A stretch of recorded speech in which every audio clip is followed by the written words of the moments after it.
앞에 우리 부르셨던 찬송처럼 주님께서는 우리 대신 형벌을 당했네, 이런 가사가 있었습니다. 형벌을 당한다는 것은 죄가 있는 것이고 죄에 따르는 벌이 있다고 하는 것을 전제로 하는 이야기가 되겠죠. 우리들이 하나님 앞에서 잘못된 그 모든 것들은 그냥 잘못된 것이 아니라 그것은 죄라고 하는 것이라고 하는 것입니다. 그리고 죄가 있는 곳에는 반드시 형벌이 있게 되는 것이죠. 그래서 성경은 이 모든 사람들의 죄에 대한 그 형벌, 그것은 곧 죽음이라고 로마서에서 우리에게 확인을 시켜주고 계십니다. 죄의 삭은 사망이라고 하는 것입니다. 모든 사람이 죄를 범하였음에라고 또 말씀을 하고 계십니다. 우리 모든 사람은 하나님 앞에서 죄를 범하였고 그리고 죄인이고 그에 따라서 우리는 죄의 형벌을 받을 수밖에 없다고 하는 것이 너무 분명한 사실입니다. 이것 때문에 우리들이 이 구원을 받아야 할 필요가 생기는 것이죠. 나의 죄가 무엇인지 그리고 죄의 형벌이 무엇인지를 모르는 사람에게 구원은 그렇게 절박한 필요를 느끼게 하지 못하죠. 죄의 문제 때문에 괴로워하고 죄로부터 해방받기를 원하는 그런 사람들에게 바로 이 속죄의 은혜는 참 놀라운 은혜로 그들 가운데 임하게 되죠. 지금까지 우리는 앞에서 세 가지 제사를 살폈습니다. 번제와 소제와 화목제를 살폈습니다. 이 세 가지 제사는 자원제입니다. 자원해서 드리는 예물, 누구든지 여호와께 이것을 드리려 하거든 드릴 마음이 있는 사람이 자원해서 드렸습니다. 드리고자 하는 마음이 없는 사람이 드리지 않는다고 해서 허물이 되거나 죄가 되지는 않았습니다. 그럼에도 불구하고 하나님이 누구신지를 아는 사람들은 자원해서 그 예물을 가져갈 수밖에 없었습니다. 오늘 두 가지 이제 속건제, 속죄제는 자원해서 드리는 것이 아니라 의무적으로 드려야 하는 제사입니다. 그래서 의무제라고 표현합니다. 이 의무제이기 때문에 이 의무를 위반하면 또 다른 죄가 발생합니다. 우리는 대한민국의 국민으로서 국민의 의무를 지고 있죠. 몇 대 의무가 있습니까? 지금 5대 의무가 있나요? 이 사회 공부한 지가 오래됐습니다만 그 중에 생각나는 게 국방의 의무가 있습니다. 근데 그 의무를 다 하지 않으면 어떻게 되죠? 병역을 기피한 죄가 생기죠. 세금을 납부해야 될 의무가 국민에게 있습니다. 그 의무를 피하려고 하면 무슨 죄가 생기죠? 세금 탈세, 세무 포탈, 이런 죄가 생깁니다. 속죄제 그리고 속건제라고 하는 이 제사를 이스라엘 백성들이 드리지 않으면 그것은 죄가 됩니다. 반드시 드려야 했던 것이죠.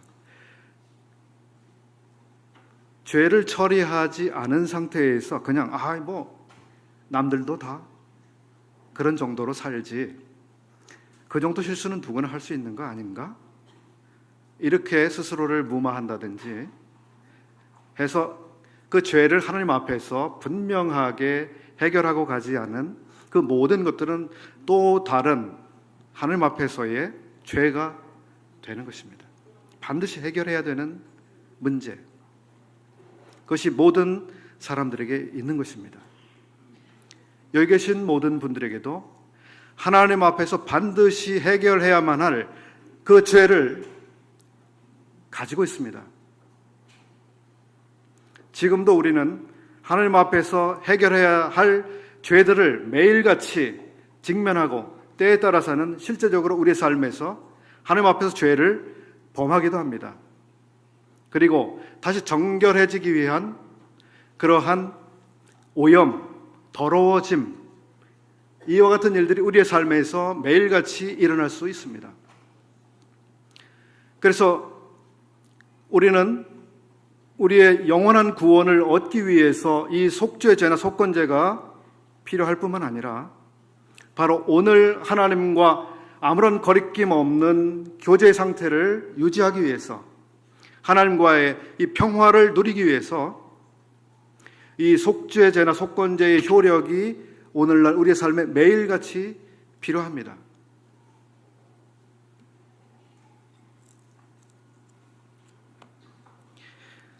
레위기서 4장 다 피셨죠?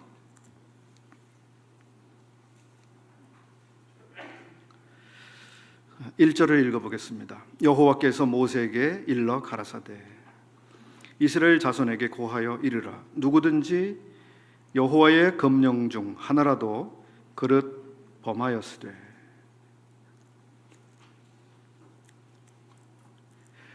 여기에 누구든지라고 말씀한 것을 우리가 우선 주목해 보게 됩니다. 누구든지입니다. 예외 없이 누구든지. 이스라엘 백성이라면 누구든지 지위에 고하, 빈부에 많고 적음, 신분의 어떠함과 상관이 없이 누구든지입니다. 여기에 해당되면 그 누구든지 속죄제를 드려야 할 의무가 있습니다.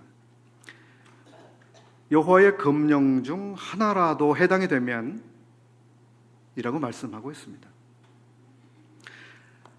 갈라디아서와 야고보에서 이런 부분의 말씀을 하고 계신 대로 우리가 온갖 율법을 다 지키다가 어느 하나라도 지키지 못한다면 똑같이 죄인이 되고 만다, 이런 말씀이 있죠.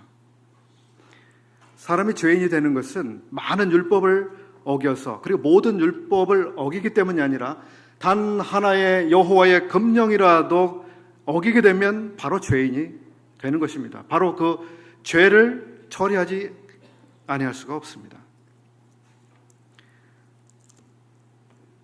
얼마나 엄격합니까? 이 법이 얼마나 엄격하고 치밀합니까? 어느 하나라도 해당이 되면 죄인이 되고 맙니다. 범죄자입니다. 유죄자입니다. 처벌을 받아야 되는 것입니다.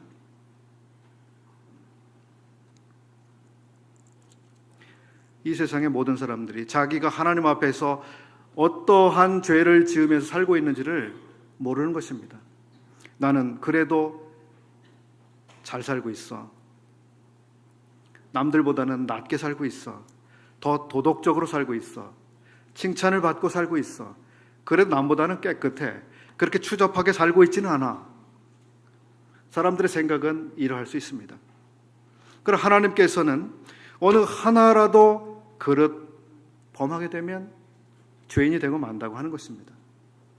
모든 사람은 하나님의 용서를 받아야 할 죄인의 상태에 있는 것입니다. 여기 또 보시게 되면 그릇 범하였다고 표현하고 있습니다. 그릇, 이것이 무슨 말씀입니까? 의도적으로, 계획적으로 범행을 계획해서 범죄한 것이 아니라는 것입니다. 그릇이란 말은 실수로 그렇게 했다는 것입니다. 자기가 모르는 사이에 그렇게 한 것입니다. 부지불식간에 자기가 그런 결과가 일어날지도 모르는 사이에 어떤 행동이나 결정을 했는데 뜻하지 않은 결과가 생긴 것입니다. 이런 일들이 얼마나 많이 일어납니까? 그렇게 그릇 범죄한 경우에도 역시 이 하나님 앞에서 죄에 대한 책임이 발생합니다. 그러니 우리의 마음속에 이렇게 하면 이게 죄가 될 텐데 라고 하는 마음이 있으면서도 그래도 어쩔 수 없어 라고 하면서 무엇을 한다고 가정했을 때 당연한 하나님의 죄가 되겠죠. 어떤 경우에 우리는 얼마나 계획적으로 그리고 의도적으로 잘못을 하는지 모릅니다.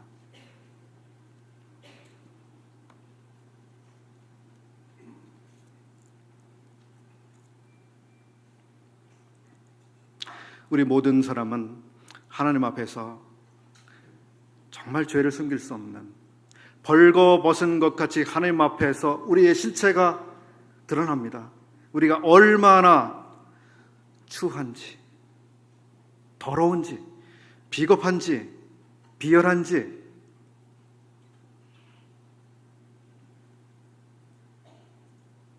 우리는 이 속죄제를 필요로 하고 있습니다. 만약에 이 속죄제가 없다고 하면 우리는 영원히 죄를 가지고 죄의 형벌을 담당해야 합니다.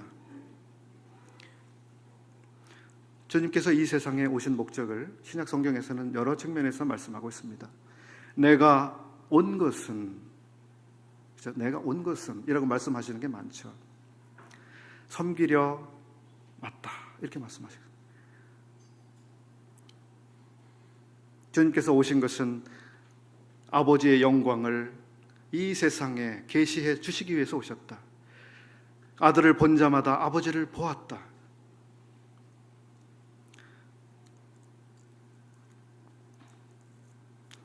그러나 무엇보다 우리가 주목하고 잊지 말아야 하는 것은, 주님께서 오신 것은 우리의 범죄함 때문에, 우리의 죄 때문에 오셨다고 하는 것입니다. 그는 우리의 범죄함을 위하여 내어줌이 되고 라고 말씀하고 계시는 거죠. 이것을 떠나서 우리 주님의 생애와 사역을 말할 수가 없습니다. 아주 큰 목적이시죠.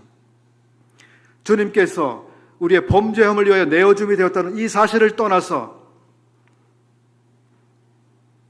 우리는 하나님께서 보내주신 이 아드님 예수 그리스도를 통해서 우리에게 오는 어떠한 유익도 우리는 얻을 수가 없는 것입니다.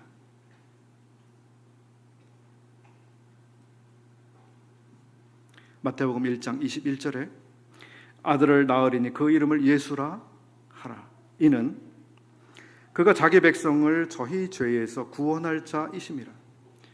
왜 오셨습니까? 아들을 낳았는데 왜 낳으셨습니까?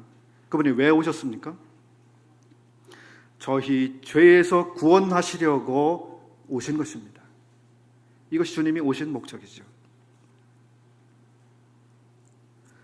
마태복음 20장 28절에 인자가 온 것은 섬김을 받으려 함이 아니라 오히려 섬기려 하고 자기 목숨을 많은 사람의 대속물로 주려 함이니라. 대속물이 무엇입니까? 대속물. 어떤 사람의 죄 때문에 구속되어 있는 그 사람을 그 구속된 상태에서 해방시켜주기 위해서 대신 그 가치에 해당되는 혹은 의롭다고 하는 어떤 존재가 대신해서 바쳐지는 것을 의미하고 있습니다. 주님은 섬기시려고 오실 뿐만 아니라 대속물로 오셨습니다. 자, 레위기 4장을 다시 한번 보시게 되면 여기에는 네 부류로 죄를 말씀해 주고 있습니다. 첫 번째는 3절에서 12절까지 나오는 만일 기름 부음을 받은 제사장이 범죄하여 백성으로 죄어를 입게 하였으면 으로 시작되는 바로 제사장의 범죄 문제를 다루고 있습니다.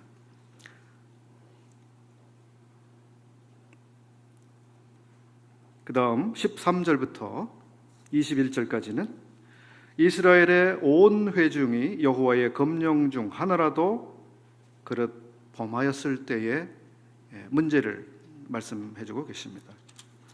세 번째는 22절부터 26절까지 만일 족장이 범죄한 그런 경우에 해당되는 내용입니다. 네 번째는 27절부터 31절까지 평민 중 한 사람이 범죄한 경우를 말씀해주고 계십니다. 이 순서를 한번 생각해 보시면 기름 부음을 받은 제사장이 제사장의 죄입니다. 기름 부음을 받은 제사장은 바로 대제사장을 말씀하고 있습니다. 대제사장. 그 다음에는 이스라엘의 온 회중, 즉 국가적 차원에서의 범죄라고 할 수 있습니다. 그 다음에는 지도자, 그 다음에는 그 백성 중에 한 사람. 그리고 이 죄의 네 가지에 해당되는 사람들의 이름, 사람들이 나오고, 그 다음에 이 죄를 속하기 위해서 드려지는 제물도 다릅니다. 먼저 기름 부음을 받은 제사장의 경우는 수송아지를 드리라고 하고 있습니다. 이스라엘의 온 회중이 범거한 경우에 또 수송아지를 속죄제로 드리라고 하고 있습니다. 족장 중에 한 사람의 경우는 수염소를, 평민 중 한 사람의 경우는 암염소를. 뒤에 또 이어지는 것을 보면 암염소나 그리고 암 어린 양을 드릴 수 있게 하였고, 또 힘에 미치지 못하는 경우는 집비둘기나 산비둘기 2마리, 그리고 그것도 드릴 힘이 없는 사람의 경우는 고운 가루를 속죄제로 드릴 수 있도록 했습니다. 기름 받은 대제사장이나 온 회중이나 족장의 경우는 가루를 가져간다든지 비둘기를 가져간다든지 그렇게 할 수 없었습니다. 왜 기름 부음을 받은 제사장 그리고 이스라엘의 온 회중에게 더 큰 이런 재물을 가져오도록 하셨을까? 4절에서 우리들이 발견하는 것처럼 백성으로 죄의 어를 입게 하였으면이라고 말씀하고 있습니다. 대제사장은 모든 백성을 대신해서 하나님 앞에 나아가는 사람이었습니다. 대제사장은 모든 백성들의 죄를 속하기 위해서 그 백성들을 대신해서 하나님 앞에 나가는 사람이었습니다. 모든 백성들을 대표하죠.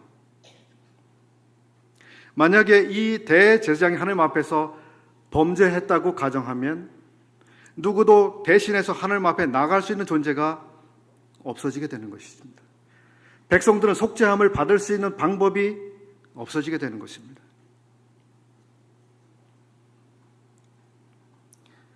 이 대제사장이 범죄하게 되면 그 한 사람의 범죄로 끝나는 것이 아니라 백성들에게 그 죄의 영향력이 다 미치게 되는 것입니다.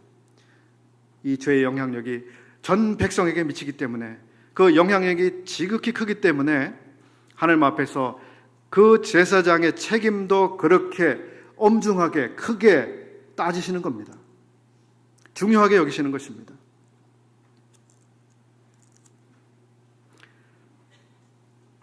왜 평민들의 죄보다 족장들의 죄를 더 중하게 말씀하시고 족장들의 죄보다 대제사장의 죄를 그렇게 중하게 취급하시는가?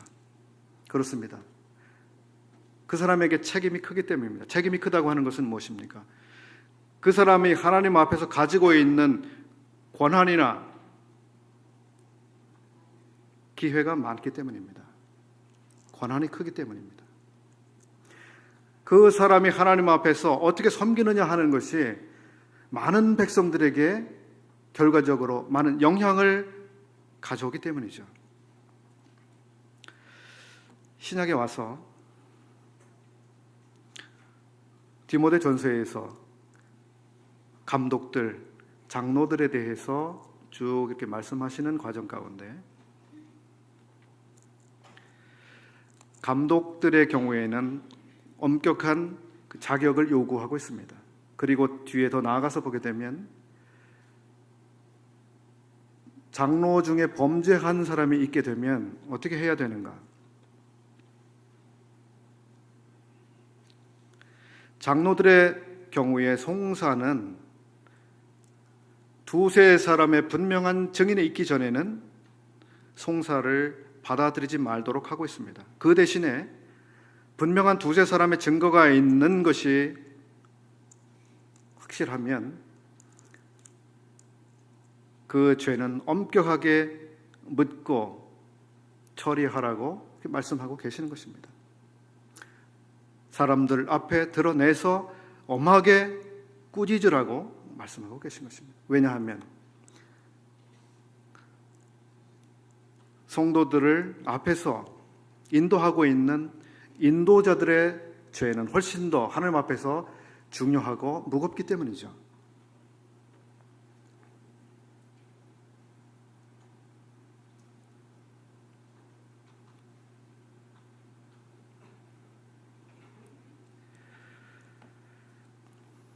(5장 1절에) 이제 속죄제에 대해서 조금 더 말씀하고 계시는데, 이제 평민들 가운데 일어날 수 있는 여호와께 범거할 수 있는 경우를 세 가지 말씀하고 계십니다. 첫 번째는 5장 1절에 있습니다. 누구든지 증인이 되어 맹세시키는 소리를 듣고도 그 본 일이나 아는 일을 진술치 아니하면 죄가 있나니. 진술하지 않는 죄. 증인으로 불리움 받았는데, 증인으로 출석을 요구받았는데 입을 꽉 다물고 있는 경우, 그것은 하나님 앞에서 죄입니다. 두 번째는 부정함을 입게 되는 경우인데, 누구든지 부정한 들짐승의 사체나 부정한 가축의 사체나 부정한 곤충의 사체들 무릇 부정한 것을 만졌으면 부지 중에라도 그 몸이 더러워져서 허물이 있을 것이요. 3절도 부정에 대한 문제를 말씀하고 있습니다. 사체, 그리고 부정한 것들과 접촉되는 문제, 이것은 처리돼야 할 죄입니다. 그 다음 4절에는 혹 누구든지 무심중에 입으로 맹세를 발하여 악을 하리라 하든지 선을 하리라 하면 그 사람의 무심중에 맹세를 발하여 말한 것이 어떠한 일이든지 깨닫지 못하다가 그것을 깨달을 때에는 그 중 하나에 허물이 있을 것이니, 이 중 하나에 허물이 있을 때에는 아무 일에 범과하였노라 자복하고. 이 세 번째의 경우는 맹세에 대한 문제입니다. 맹세하는 죄. 이 맹세한다는 것은 너무 성급하게 조급하게 약속을 해버리는 것과 관련이 있습니다. 내가 분명히 그렇게 할 거야. 내가 분명히 내 목숨을 걸고 그렇게 하고야 말 거야. 내가 그렇게 지킬 거야. 이런 식의 이야기를 우리가 모르는 사이에 하는 경우가 생길 수 있습니다.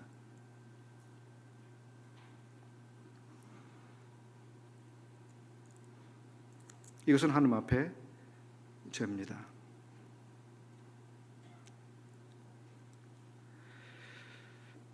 그 다음 14절 이하에 이제 속건제를 드리는 규례 이렇게 나오고 있습니다. 속건제와 속죄제, 이 차이는 무엇일까? 분명히 속건제도 죄 때문에 드려지게 되는 제사입니다. 이 두 제사는 죄 때문에 드려지는 제사지만 차이가 있습니다. 어떤 분은 이 차이를 죄라고 하는 그 자체 때문에 드려지는 제사, 이것이 속죄제라고 표현하고, 구체적으로 우리의 행위 하나하나에, 죄된 행위 하나하나를 하나님 앞에서 속함받기 위해서 드리게 되는 제를 속건제다, 이렇게 구분을 하기도 합니다. 또 한편 이 속건제는 보상이 이루어지는, 수반되는 죄입니다. 속죄제는 하나님 앞에서 죄를 처리하는 문제였지만, 속건제는 하나님 앞에서 죄를 처리할 뿐만 아니라 자기의 죄에 대한 가치를 구체적으로 금액으로 계산해서 지불해야 되는, 그와 같은 일이 동시에 따라야 하는 제사였습니다. 보상을 해야 되는 죄. 그리고 앞에서 보신 것처럼 속죄제는 죄인 자체를 다루고 있습니다. 제사장, 온회중, 지도자, 그리고 평민 중 한 사람, 죄인, 죄를 진, 죄책을 가지고 있는 어떤 사람에 대해서 그것을 해결하라고 하는 이것이 속죄죄고, 속건죄의 경우는 죄를 지은 그 사람에 대한 문제보다 죄를 지은 그 내용에 대해서 다루고 있는 이런 측면이 속건죄입니다. 그래서 죄의 하나하나의 죄된 행동에 대해서 구체적으로 보상, 변상이 이루어져야 한다고 하는 것, 이것을 말씀하고 있습니다. 우리 주님은 우리 죄를 위해서, 우리의 모든 죄의 본질을 위해서 십자가에서 돌아가셨을 뿐만 아니라 죄의 값으로 자신을 주셨습니다. 죄의 값으로. 값이 무엇입니까? 비용, 계산된 값입니다. 비용, 계산된 가치입니다. 그래서 우리 주님의 죽으심은 죄를 위한 그 자체일 뿐만 아니라 우리 죄를 해결하기 위한 구체적인 가치로서, 값으로서 지불됐다고 하는 것입니다.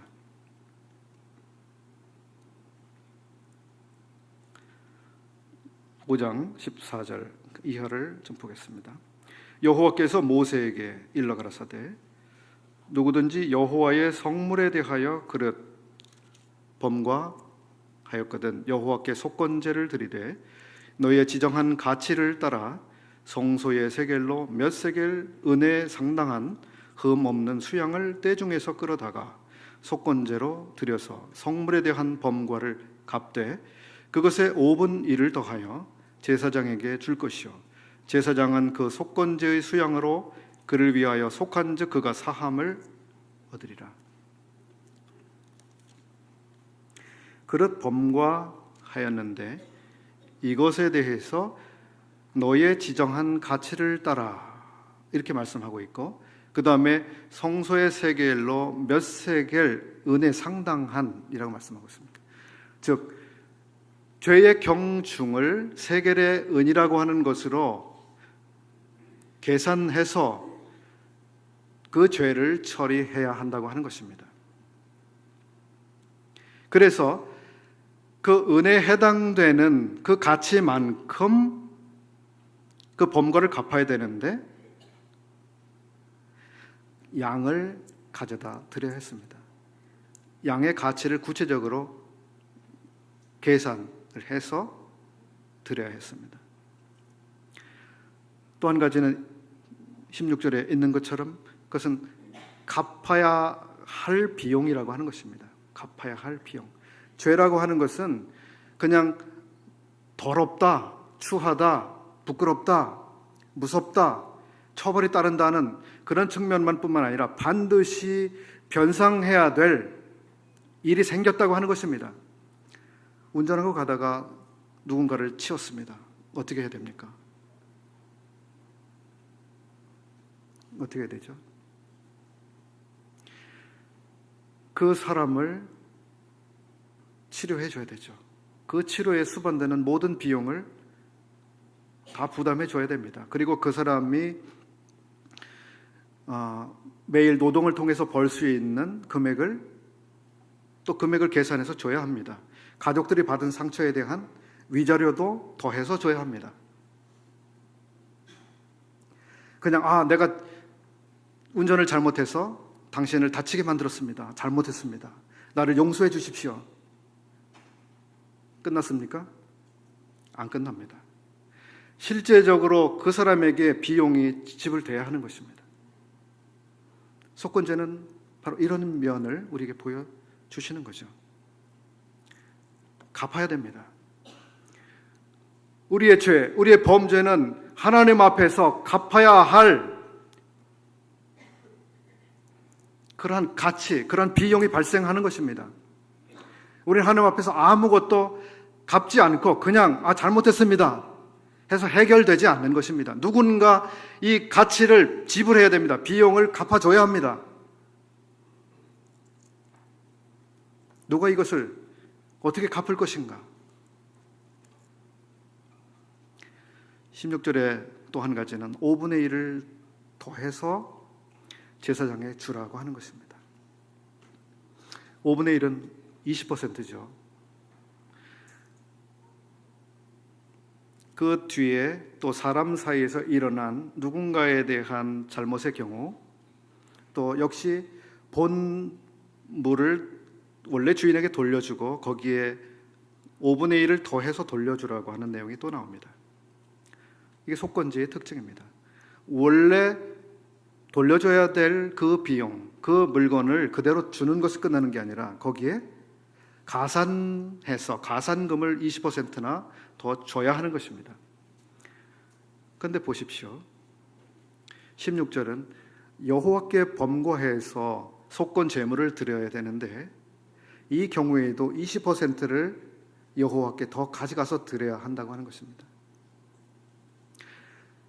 20%를 더 줘야 되는 것은 사람들 사이에서 일어난 그런 부당한 이득이라든지 변상해야 될 그런 내용뿐만 아니라 여호와 하나님 앞에서도 내가 범한 죄를 그 가치만큼 갚아야 할 뿐만 아니라 초과해서 더 갚으라고 요구하시는 것입니다. 하나님은 비용을 계산하고 계신 거예요. 철저하게 비용을 계산해서 이만큼 내가 갚아야 한다고 하는 것입니다.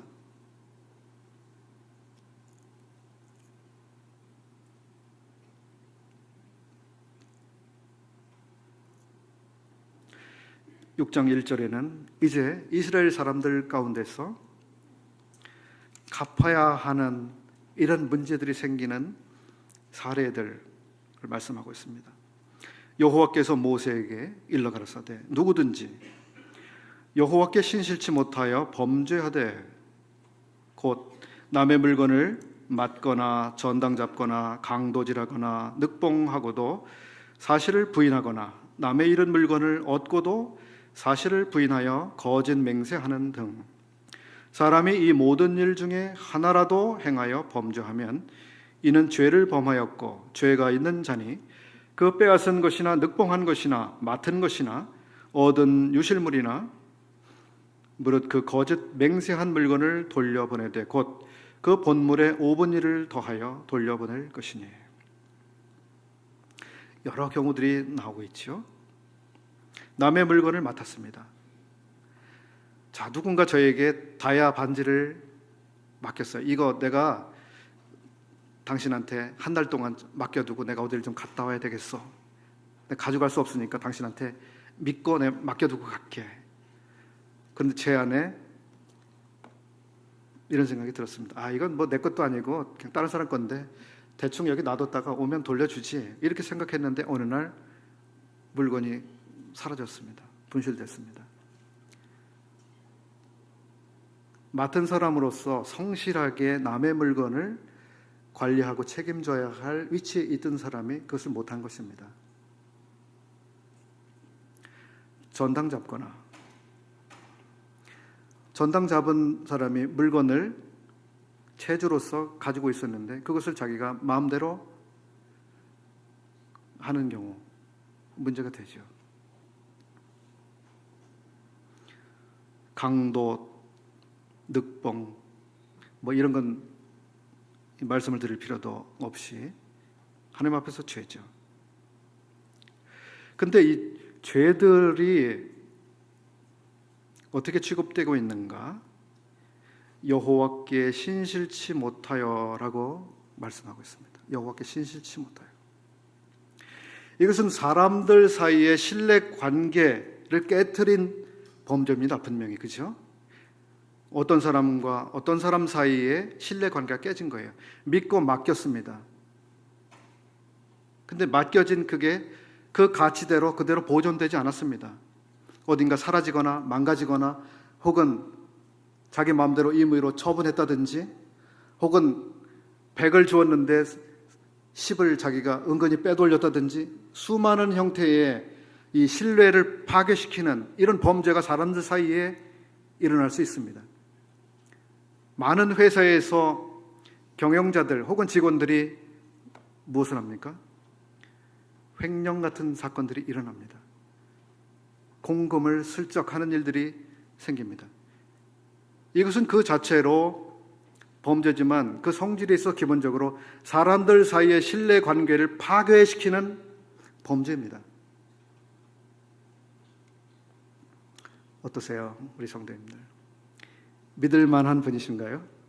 난 그래도 믿을 만한 사람이야. 누군가와 약속을 하면 잘 지키지. 누군가 나에게 무엇을 맡기면 내가 최선을 다해서 어김없이 지키는 사람이야. 난 정말 믿을 수 있는 사람이야. 내가 생각할 때 나 같은 사람이 별로 없을걸. 이런 분들 혹시 계십니까? 저는 나이를 먹어갈수록, 그 주님을 섬겨갈수록 참 믿을 수 없는 사람일세. 나라고 하는 사람 참 믿기 어려운 사람이야. 언제 저 사람 생각이 어떻게 바뀔지 알 수가 없어. 언제 모른다고 말할지 참 불안한 사람이야. 저 자신에 대해서 정말 나는 신뢰할 수 없는 사람이구나. 이걸 깨닫습니다.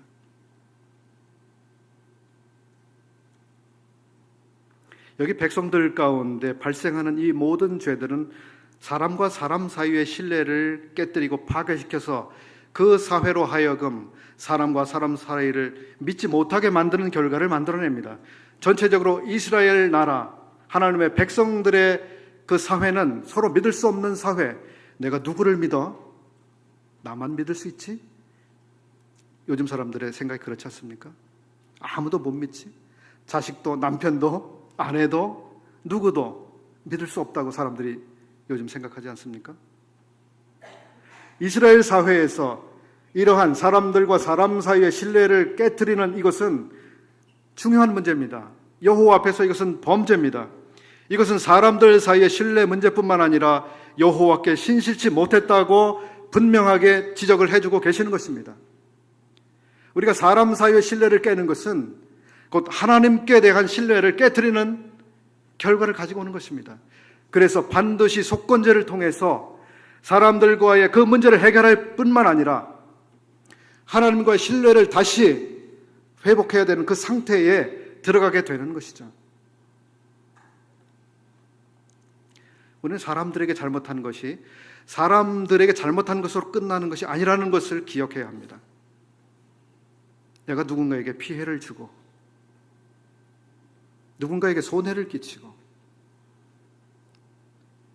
이것은 어떤 사람에게 손해를 끼친 그것으로 끝나는 것이 아닙니다. 하나님께 대한 범죄가 되는 것입니다. 반드시 해결해야 됩니다.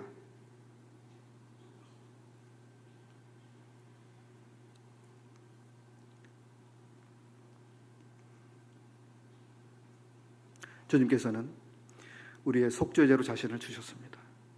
속건 제물로 자신을 주셨습니다. 우리의 모든 죄를 용서받을 수 있는, 해결할 수 있는, 하나님 앞에 나갈 수 있는, 하나님 앞에서 그 신뢰를 회복할 수 있는 그 능력과 그 근거를 다 만들어 놓으셨습니다. 중요한 것은 우리의 삶에서 만약에 우리가 범죄했다고 하는 그 사실을 나중에 알게 되면 어쩔 수 없었어 하는 것이 아니라 범과했음을 인정하고 그것을 처리해야 하는 것입니다. 사람들과의 문제를 바로 잡아야 할 뿐만 아니라 하나님께 나가서 나의 죄, 나의 범과를 위해서 주신 주님의 영원한 속죄의 능력, 영원히 우리 죄를 위해서 갚아주신 주님의 보상, 그것을 기억하면서 주님 앞에 우리의 죄를 자백하고 저를 용서해 주십시오. 저를 깨끗게 해 주십시오. 저와의 관계를 다시 회복시켜 주십시오. 화목한 상태로 그렇게 회복시켜 주십시오. 그것을 하나님 앞에 나가서 그렇게 해야 하는 것입니다. 죄가 죄를 낳는 상황에 대해서 아까 말씀을 드렸습니다. 죄가 죄를 낳는 상황. 우리가 하나님 앞에서 이것이 범고한 사실을 어느 시점에 알게 됐는데도 불구하고 그냥 넘어가면 그것은 큰 문제가 되는 것입니다. 그 문제가 쌓이게 되면 우리의 양심이 둔해집니다. 더 나아가서 화인 맞게 되는 것입니다. 그렇기 때문에 나중에는 내가 하나님 앞에서 범죄한 그 많은 일들에 대해서도 자연스럽게 합리화하게 되고 전혀 하나님 앞에서 고통을 느끼지 못하게 되는 것입니다. 어제 어떤 청년과 침례를 위해서 상담을 하게 됐는데 이 청년이 이단에 빠졌던 청년입니다. 그 이단 집단에 대해서 이런 이야기를 했습니다. 제가 볼 때 그 집단은 거기에 속한 모든 사람들뿐만 아니라 그 전체가 완전히 양심에 화인 맞아버린 그런 상태 같습니다. 자기들이 무엇을 숨기고 왜곡하고 감추고 많은 잘못을 하고 있음에도 불구하고 그것을 정당화하고 합리화하고 우리는 이것이 하나님 앞에서 잘하고 있는 것이야, 이렇게 할 수밖에 없어, 하나님도 이걸 인정하셔, 그런 마음으로 거기에 머물러 있다고 하는 것입니다. 아무도 거기에 안에 있는 사람들이 우리가 하나님 앞에서 이것은 잘못됐다라고 말하지 않습니다. 그런 상태에 있다고 하는 거예요. 그 사람들이 처음부터 그렇게 된 것은 아닙니다. 거기에 들어간 어떤 사람도 처음에는 양심이 괴로웠을 것입니다. 우리가 하나님 앞에서 범죄함을 알았을 때, 깨달았을 때 우리 그 문제를 하나님 앞에 가지고 나가서 그것을 즉각 하나님 앞에 고백하고 자백해서 다시 깨끗하게 함을 받아야 합니다. 이것을 무시하면 안 됩니다. 이것은 나중에 큰 문제를 가져오게 되는 것입니다.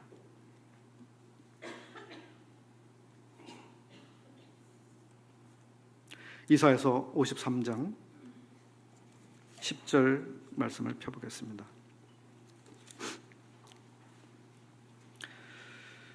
여호와께서 그로 상함을 받게 하시기를 원하사 질고를 당케 하셨은즉 그 영혼을 속건 제물로 드리기에 이르면 그가 그 씨를 보게 되며 그날은 길 것이요.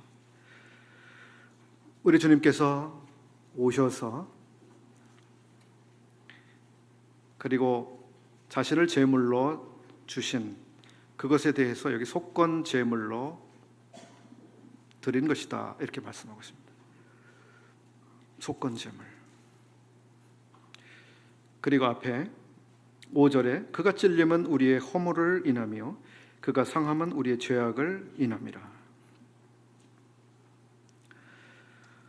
주님께서는 구체적으로 우리 주님의 생명을 값으로 비용을 지불하셨습니다. 그리고 이 속건 제물처럼 내가 다 이루었다, 다 갚았다라고 하는 이 속건 제물 자신을 드리셨을 뿐만 아니라 20%의 가산금을 속건 제물이 요구하고 있는데요, 우리 주님의 죽으심의 공로는 우리의 모든 죄를 충분히 다 해결하고 갚고도 남음이 있는 것입니다. 모든 사람의 죄를 완벽하게 처리해서 하나님 앞에서 그 의를 얻게 해주실 뿐만 아니라 그것을 넘어서 훨씬 더 우리에게 남은 그 놀라운 효력이 있는 것입니다. 이것이 우리 주님의 죽으심의 값의 효력입니다.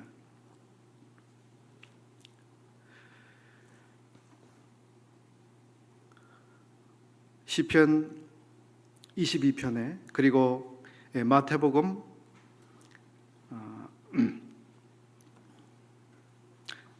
22장인가요? 시편 22편을 펴보겠습니다. 1절에 내 하나님이여 내 하나님이 어찌하여 나를 버리셨나이까? 어찌하여 나를 멀리하여 돕지 아니하옵시며 내 신음한 소리를 듣지 아니하시나이까? 이것이 마태복음 27장 46절에 인용이 또 되고 있습니다. 어느 형제님이 그 시편을 말씀하시면서 해주신 것처럼 여기서 우리 주님께서는 아버지여 아버지여 어찌하여 나를 버리셨나이까라고 말씀하고 있지 않다고 하는 것입니다. 아버지여 나를 버리셨나이까라고 말씀하고 있는 게 아니라 하나님이여 라고 표현하고 있습니다. 하나님이여. 하나님께 버림을 받았습니다. 왜냐하면 하나님 앞에서 이 예수 그리스도는 아들로서뿐만 아니라 이 죄를 지고 있는, 죄를 처리해야 되는 그 분으로서, 이것은 하나님 앞에 피고로서, 유죄자로서 서 있기 때문에 아들로서가 아니라 바로 엄미하신 하나님 앞에서 그 죄를 지고 있다고 하는 것입니다. 그래서 이 죄를 짊어지고 있는 이분에게 이 하나님께서는 죄의 형벌을 그대로 쏟아 부으셨다고 하는 것입니다. 이 아드님께서는 참 놀라운, 사랑받으시는, 이는 나의 사랑하는 아들, 나의 기뻐하는 아들이셨지만 이 죄를 짊어지신 이분은 하나님 앞에서 그 무서운 죄를, 그리고 형벌을 그대로 다 받으셔야 되는 그런 상태에 계셨던 것입니다.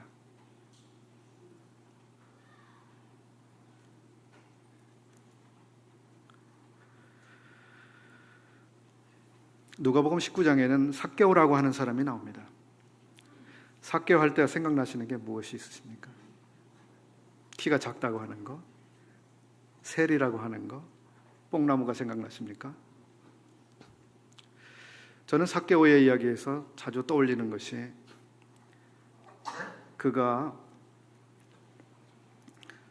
주님 앞에서 이렇게 이야기하고 있는 것입니다. 내가 사람들에게서 빼앗은 것이 있으면 4배로 갚아주겠습니다. 그리고 내가 지금 가지고 있는 재산의 절반을 사람들에게 나누어 주겠습니다. 이런 이야기를 했습니다. 삭개오는 자기의 죄가 사해진 것에 대해서 참 감사하는 마음이 컸습니다. 자기는 잃어버려진 양의 상태에서 이제 찾아짐을 얻어서 이제 목자에게 돌아왔다고 하는 것을 알았습니다.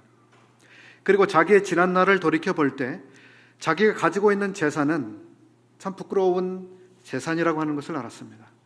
그는 자기의 재산을 아무 조건 없이 사람들에게, 절반을 사람들에게 나눠주겠다고 했을 뿐만 아니라 누군 것을 강제로 빼앗은 일이 있으면 변상해 주겠다고 했습니다.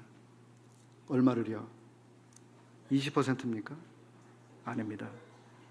4배입니다. 400%를 더해서 갚아주겠다고 하는 것입니다. 이것이 구원받은 사람에게서 나타난 양심이었습니다. 우리는 사람들에게 잘못하고 손해를 끼치고 아픔을 주고 누군가를 변상해야 될 그와 같은 상황 앞에서 나는 다 용서받았기 때문에 문제가 없어. 물론 그럴 수도 있습니다.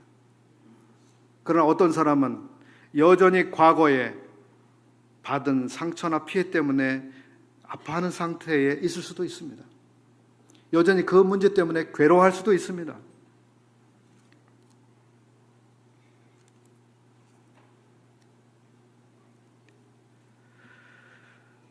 마태복음 18장 21절부터 35절까지는 어떤 사람이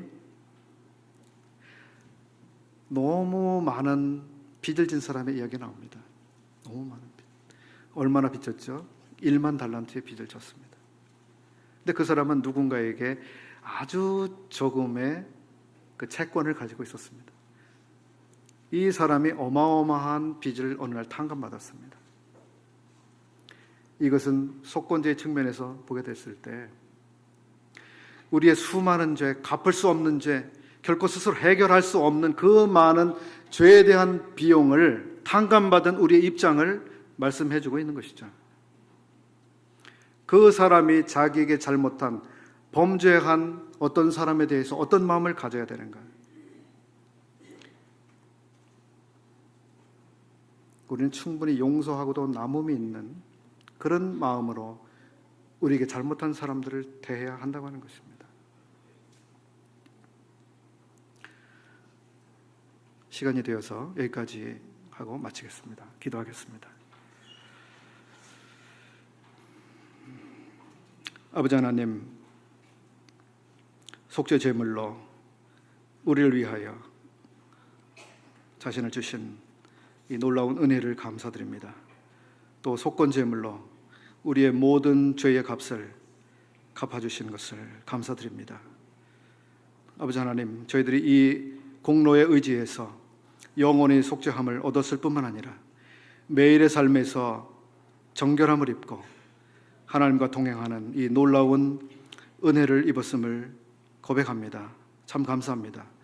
우리의 매일의 삶에서 그릇 범고하여 또 부정함을 입을 때마다 주 앞에 나가서 주님의 이 놀라운 희생의 공로에 기초해서 우리 죄를 자백하면 미쁘시고 의로우신 우리 주께서 우리를 깨끗하게 하시고 우리를 회복하시는 이 놀라운 은혜를 감사드립니다.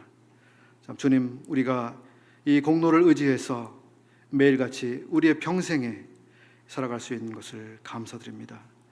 또 우리가 이러한 주님, 자신을 아낌없이 주신, 그리고 온전히 주신, 우리의 모든 것을 해결하고도 남음이 있는 이 놀라우신 분을 친히 주신 주님을 찬양합니다.